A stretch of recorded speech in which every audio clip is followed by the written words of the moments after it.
debit air di jembatan Sungai Batang Toru. Jembatan penghubung antara Tapanuli Selatan atau Tapsel dan Tapanuli Tengah atau Tapteng putus total.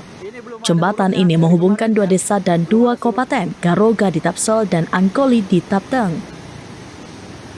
Kini akses dari Tapsel menuju Tapteng tidak bisa dilalui. Jembatan yang putus tersebut berada di desa Angkoli sebagai akses masuk ke Tapsel. Beberapa kayu terlihat masih tersangkut di pinggir jembatan. Jembatan putus ini berada tepat di Tugu Selamat Datang di Tapsel. Di Tapsel, Garoga, dan Huta Godang, jalanan masih penuh lumpur. Dua desa ini lumpuh akibat terjangan banjir bandang pada Selasa 25 November kemarin. Ratusan warga dievakuasi tepat berada di jembatan desa Aingadol. Di jembatan ini kemarin sore, dua korban tewas berhasil dievakuasi. Begitu juga dengan warga yang luka-luka dan para orang tua menjadi prioritas saat evakuasi berlangsung.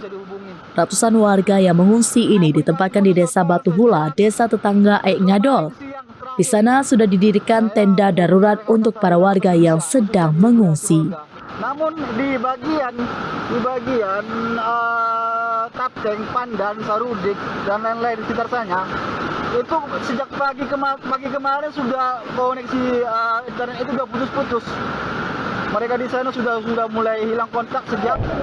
Oma disipas giring-giring, mobil ini madep, ada mobil, hancur sudah, hancur. Aduh sudah. Oma mengungsi di ais giring-giring. Alah.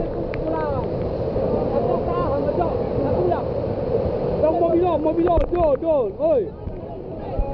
Geser. Alah. Wah, mabida sudah, mobil sudah hancur. Oh, dan udah bebek. Hancur. Aduh Tuhan. Ini. Di bagian Tapteng, Pandan, Sarudik, dan lain-lain di sekitar sana, itu sejak pagi kemarin sudah koneksi internet itu sudah putus-putus. Download Tribun X sekarang, menghadirkan lokal menjadi Indonesia.